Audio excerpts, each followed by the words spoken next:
మీరు మంత్రాలు ఉపదేశించడంలో ప్రావీణ్యులు. మంత్రం యొక్క విశిష్టత ఏంటి? మంత్రాలకు ఉండే శక్తి ఎలాంటిది? తప్పకుండా.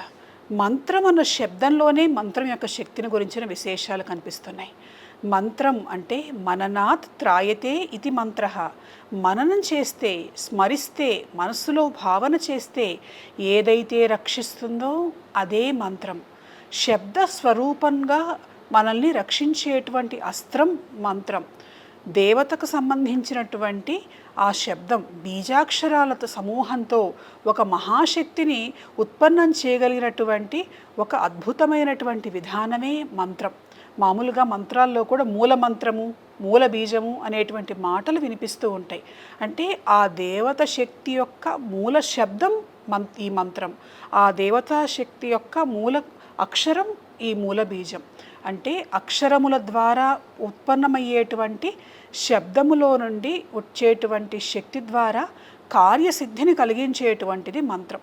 అటు ఉపాసన అనేటువంటి మాట వింటూ ఉంటాం.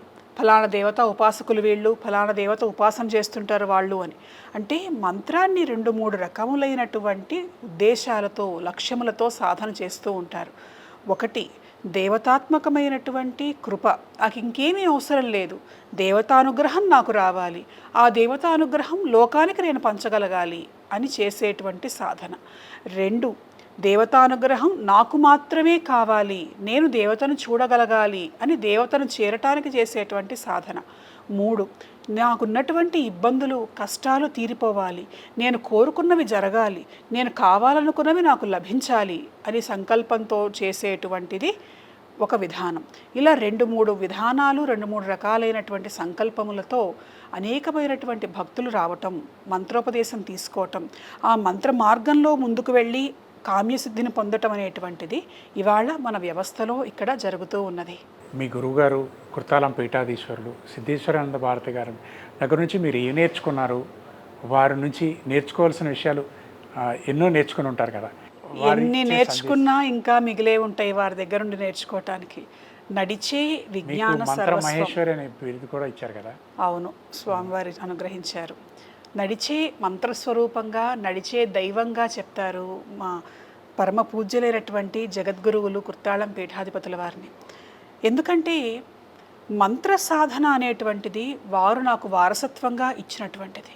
మీరు అన్నారు మంత్ర మహేశ్వరిగా వారు నన్ను అనుగ్రహించారు అని. నాకు మంత్రం సిద్ధించింది, నాకు దేవతలు కనిపిస్తున్నారు, దేవత సాక్షాత్కరించింది, నా మంత్రశక్తితో నేను ఎంతమందిరైనా కష్టాలు పోగొడతానని నేను చెప్పటం కాదు. వారు చెప్పి, వారు సూచన చేశారు, వారు అనుగ్రహాన్ని ఇచ్చారు, వారు ప్రకటించారు. ఇదిగో ఈమె చేసినటువంటి సాధన ఫలితం ఇది, ఈమెకి ఈ సిద్ధి లభించింది, అందుకని ఈమెను మంత్ర మహేశ్వరిగా నేను ఇవాళ నుంచి పిలుస్తాను, అనుగ్రహిస్తున్నాను అని అన్నారు. వారు నడిచే విజ్ఞాన సర్వస్వం. పూర్వాశ్రమంలో ఉన్నప్పుడు సాహితీలోక చక్రవర్తిగా వారు సాహితీలోకాన్ని ఏలేశారు. వారు ఆనాడు శ్రీకృష్ణదేవరాయలు భువన విజయం అనేటువంటిది కృష్ణదేవరాయల వారి జీవిత చరిత్రలో మనకు కనిపిస్తుంది.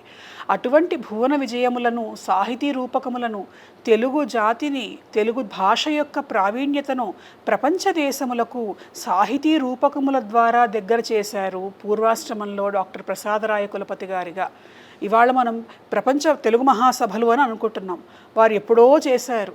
తెలుగు తిరణాళ్ళు అనేటువంటి పేరుతో తెలుగు కవులందరినీ కూడాను ఒక చోట పెట్టి ఒక 400-500 మంది కవులతోటి కొన్ని దశాబ్దాల క్రితమే వారు ఆ తెలుగు భాషకు సంబంధించినటువంటి పరిరక్షణ, తెలుగు భాషకు సంబంధించినటువంటి వ్యాప్తి, అలాగే సాహితీ ప్రపంచానికి కావలసినటువంటి అనేకమైనటువంటి సేవలు అందించి సాహితీ ప్రపంచానికి మకుటం లేని మహారాజుగా వారు వెలుగొందారు పూర్వాశ్రమంలో.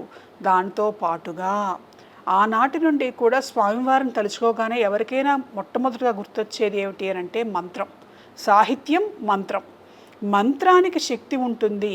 మంత్రంతో మన పనులు అవుతాయి, అనారోగ్యాలు పోతాయి, ఉద్యోగాలు వస్తాయి, సంతానం కలుగుతుంది, వ్యాపార అభివృద్ధి కలుగుతుంది, కోరుకున్నది సాధించవచ్చుతో పాటుగా మంత్రం చేస్తే దేవత పలుకుతుంది, దేవత వచ్చి తీరుతుంది, దేవత అనుగ్రహిస్తుంది, దేవత దర్శనమిస్తుంది అని కొన్ని లక్షల మందికి ప్రత్యక్షంగా నిరూపించినటువంటి మహనీయులు జగద్గురువుల వారు. ఇవి లౌకికము అలౌకికంతో పాటుగా వారు పూర్వాశ్రమంలో బాక్సర్, వారు రెఫరీగా కూడా ఉండేటువంటి వాళ్ళు వరల్డ్ ఛాంపియన్షిప్ బాక్సింగ్లో. అది కాక వారు రాసినటువంటి గ్రంథాలు తెలుగు సాహిత్యంలో ఇంతకుముందు మనకి లభించినటువంటివి లేనటువంటివి ఎన్నో వారు రచించారు. ఉదాహరణకి కాలభైరవుడికి సంబంధించినటువంటి విశేషాలు వారిని నడిచే కాలభైరవులుగా చెప్తారు. తెలుగు సాహిత్యంలో కాలభైరవుడు గురించి స్వామివారు రాసినటువంటి పద్యాలు కావచ్చు, సాహిత్యం కావచ్చు, ఇంతకుముందు ఎవరూ కూడా రాయలేరు. ఇటీవల కాలంలో మన వాళ్ళు చాలామంది వచ్చి చెప్పారు, అది కొత్తగా ఒక సినిమా వచ్చింది, అది వారణాసి మీద పోస్టర్ మీద ఒక దేవత, తలలేనటువంటి ఒక దేవతను చూపించి ఎవరీవిడ అని వచ్చినప్పుడు మన వాళ్ళు తీసుకొచ్చి చూపించారు. అట్లా తెలిసింది నాకు.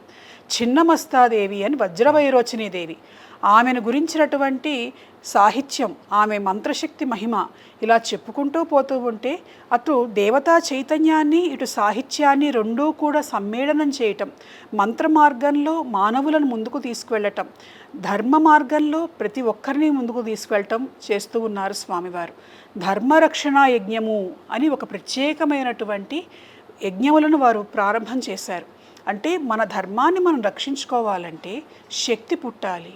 మనం లలితాదేవికి సంబంధించినటువంటి విశేషాలలో శ్రీమాత, శ్రీ మహారాజ్ఞి, శ్రీమత్ సింహాసనేశ్వరి, చిదగ్నికుండ సంభూత, దేవకార్య సముద్యత, దేవతల యొక్క కార్యం చేయటం కోసం ఆమె అగ్నికుండం నుండి ఆవిర్భవించింది.